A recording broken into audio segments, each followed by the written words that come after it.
tanungin ko si Patrick, mga kalingap, kung paano niya na-survive yung kanyang pag-aaral. Dahil ang alam ko, walang-wala din ito batang ito. So paano mo na-survive, Patrick, yung iyong pag-aaral? Ano, nung mag-ano pa ako, nung high school ako, ayoko na mag-senior high school talaga. Kasi kapos din talaga sa pera. Kapos sa pera. Tapos, nag-offer sa akin yung pastor namin sa Pinipaan na mag-aral daw ako sa Daet at libre daw yung school doon. Pag-aral. Tapos di ko man inisip yung ano doon, kung saan ako titira. Ginawa ko, nag-aral man ako, libre man po doon sa RHSTI. Tapos, pagkatapos ko naman ng ano, matapos ko naman, masurvive ko naman yung senior high school ko. Ayun na, parang ayoko na mag-college.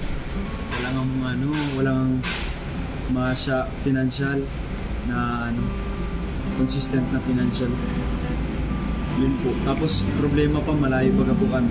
Yung pong bang pinakita baga ni Kuya Rap doon sa video niya. Yun sa amin yun. Sa amin baga yung baha din po. Baha. Yung baha. Baba po din sa amin. Di ba ikaw ay nag-aaral ng kolehiyo ngayon sa anong school mo? Lourdes. Ikaw ba may bayad sa Lourdes o wala? May bayad pa din po, pero nakamura. Mura na po at ano, scholar na ako. Nag-apply na akong scholar. Ng Lourdes? Opo, return service. Return service. For 4 years kang magiging scholar nila, 8 years ang kapalit. Na magtatrabaho ka sa kanila? Opo. Pero, na may sweldo pa rin yun, pero may kantas. Pero mababa. Oo. Mababa po. So, ngayon, kumusta naman yung pag-aaral mo? Ngayon man po, okay man po siya. Okay na may part pa din pong nakaka-stress, nakaka-depress. At nursing po bagang school. Oo. Tapos yung financial pa, yung pinakakalaban din po. Bukod sa puyat, stress, financial din po yung pinakakalaban. Walang maayos din na nakikitira lang ako eh. Wala po ang tirahan na maayos. Paano mo yung saan ka kumukuha ng mga pang-araw-araw mo sa ginagastos mo? Gayong alam mo naman na alam mo na ikaw ay walang-wala din, wala ka patustos sa pag-aaral mo, pero ginrab mo lang yung opportunity na maging scholar sa Lourdes para makapag-aaral sa kolehiyo. Kumusta naman yung pag-aaral mo ngayon? Nakaka-stress po. Kasi unang-una, hindi man lang financial yung pinoproblema ko. Hindi man lang financial. Unang-una, stress sa pag-aaral. Oo.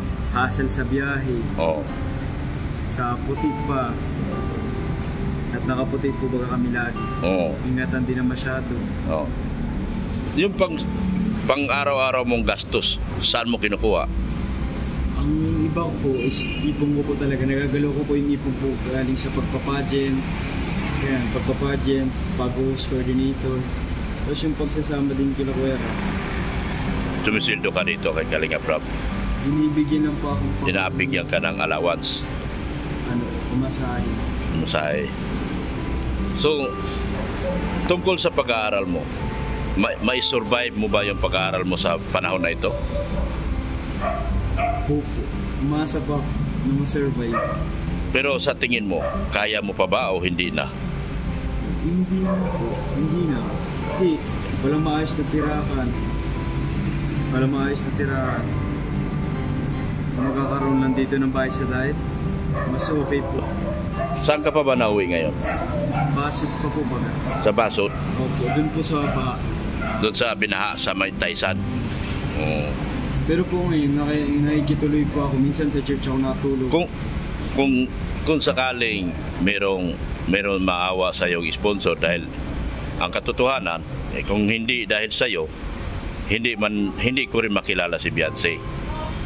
So kung merong sponsor na gustong kaawaan ka at tulungan ka, gusto mo bang i-grab iyon?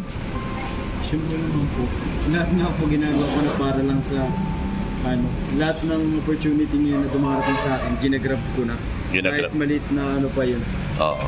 Nagtitake ng risk ako sa mga bagay na makakatulong sa akin.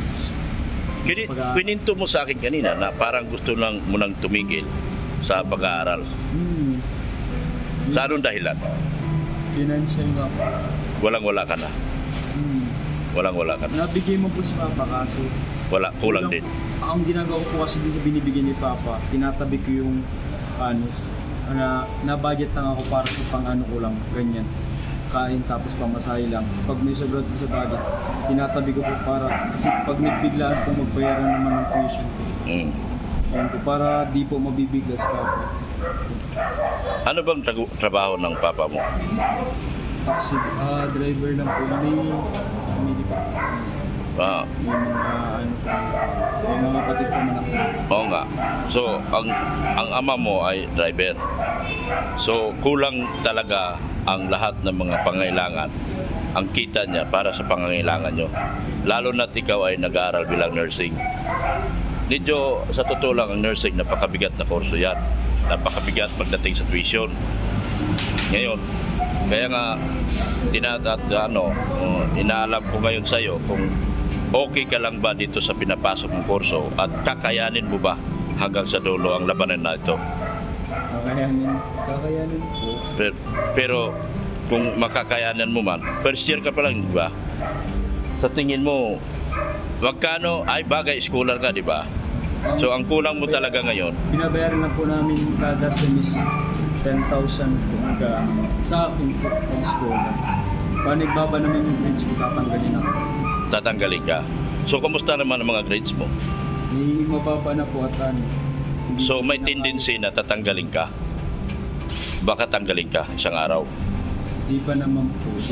Pero pinaglalaban ko pa naman yung grades ko. Yeah. So ang isa sa pangangailangan mo ngayon, isa sa matinding pangangailangan mo, yung financial mong pang-araw-araw na gastusin. Yun ang isa sa nagpapabigat sa iyo. Tirahan. Kasi wala po lang tirahan. Walang tirahan. Kumauwihan po ako dun. Ang ano din po dun ang bahay namin. Sira-sira man din po.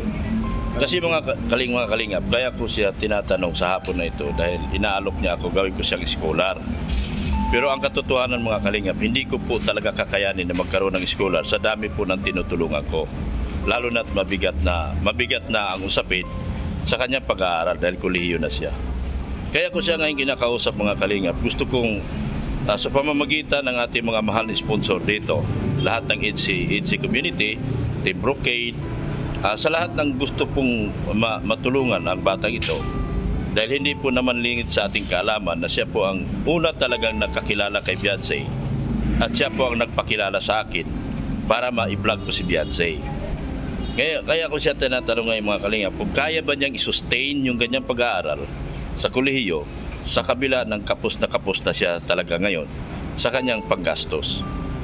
So, sa tingin mo, ang unang-unang naging problema mo ngayon, wala kang tirahan, wala kang boarding house. So, araw-araw ka na mamasahe. Paano ka nag-commute? Paano ka na nagpasok? Nag-jeep ka? So, problema pa pag maulan tsaka maputi. Kaya nga. Yun ang problema mo ngayon. So kaya po ito, kinakausap ko po siya mga kalingap. Dahil nga po doon sa naging ano niya na kung pwede ko raw siyang i-scholar. Ang katotohanan mga kalingap, hindi naman po ganon kalaki ang kita ko para matulungan ko siya. Kaya po ako lumalapit sa inyo mga EDC sponsors. Sa lahat po, KGEs, ENB International, EDC Marathon, Team Brocade, SMP Tres Marias, Edvian Lababol, lahat po, EDC Community, EDC Sponsors, EDC Edo Beyonce, sa inyo po, EDC International, sa inyo ko po nilalapit si Francis, si Patrick, na sana po, kutkutin man sana ang inyong mga mabubuting puso at kalooban na matulungan ang batang ito. Kasi po mga kalingap, talagang para sa akin, mabigat din po para talaga sa akin sa dami ng aking tinutulungan ngayon. At meron din po siyang mga nire-repair sa akin pa ngayon, hindi ko pa nga napuntahan. So sana Patrick, sa pamamagitan ng pag-interview ko sa iyo ito, sana mayroon tayo makukuha sponsor at tutulungan ka.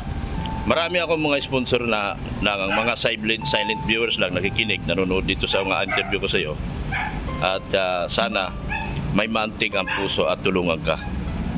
Deserve mo rin naman talagang tulungan dahil ikaw ang isa sa naging dahilan kung bakit sila ngayon ay masaya. Ikaw ang isa sa naging pundasyon kung bakit nagkaroon ng EDSI. At ako ay ginamit mo lamang para papuntahin si EDSI at nagkaroon tayo ng vlog na EDSI ngayon. So maraming salamat po mga kalingap. Tulungan po. Sana po may mga mabuting puso at ako po'y nakikiusap. Sige, makiusap ka. Huwag kang mahiya. Mababait ang mga sponsors ng EDSI. Hindi sila madadamot. Mabubuti ang puso at kalooban nila. Makiusap ka. In a nice way, in a nice manner, kausapin mo sila. Hello po mga tenants. Ako po si Patrick. Humingi po ako ng tulong po sa pag-aaral financially po. Yun sa financially po, tsaka sa tirahan. Kasi pag may tirahan po akong maayos, tsaka may hindi po lang problema sa financial, mas makakapag-focus na po ako lalo sa pag-aaral sa accounts. Kasi yun na lang yung problema ko, yung grades ko, yung pag-aaral. Ngayon po kasi ang daming po ng problema. Financial, hassle pa sa biyahe. So ganon. So nakausap ko na sila. So maraming salamat po sa ating mga sponsors, si Ludi, Ma'am Rixie, Ma'am Ping Lee, Ping Provido, Ma'am Ana from Japan, Annalyn Rollinson, Antoinette Yukini po. Thank you so much po sa inyo po mga tulong. At ako po sana ay nakikiusap at kung maaari matulungan din ang batang ito dahil siya din po ay deserve na matulungan at mabigyan ng tulong sa kanyang pang-araw-araw.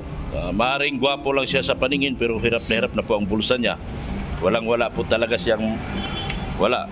Pati nga po ako, kinausap niya kung pwede ko raw siya maging scholar. Pero as I've said kanina, hindi po kakayanin ni Dr. Lab dahil hindi naman po kalakihan ang kinikita ko. Maaaring makapagbigay lang po sa kanya sa mga kunting tulong po.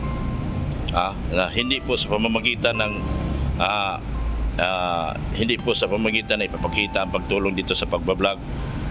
Mga abot-abot lang po kung kakayanin ko po. Pero sana mayroon pong maawa sa inyo at sa inyong mga tinatawag ko lahat ng mga pansin ninyo na sana matulungan si Patrick.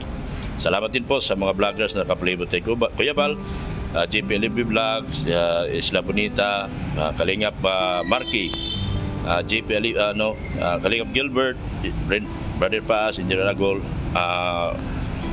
Berador, support natin si ganoon din po si Charlotte of Cebu, support natin. Ancutic Channel, support natin.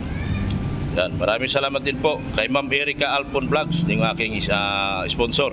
Sana isa din po sa makapansin sa iyo. At support din natin si Pulubing Milyonaryo, yung aking IT na siya pong umaayos na aking mga channel ngayon sa YouTube.